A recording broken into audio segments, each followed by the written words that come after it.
నువ్వు నా good బేబీవా bad బేబీవా ఒకే మాట.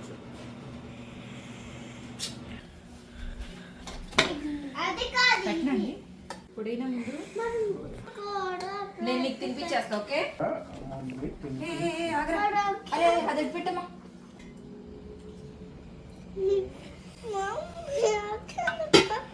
అమ్మో వచ్చి రాగానే అసలు బయట ఫుడ్ తిని తిని నోరంతా చచ్చిపోయినట్టు అయిపోయింది.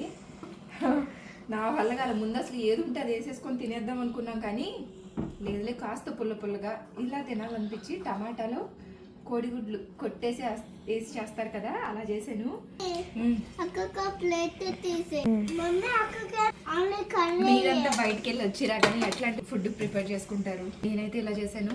ఇది మా డిన్నరే. మీ డిన్నర్ స్పెషల్ ఏంటి? మీరేం తిన్నారు కింద కామెంట్ చేయండి. నచ్చితే లైక్ అండ్ సబ్స్క్రైబ్. బాయ్.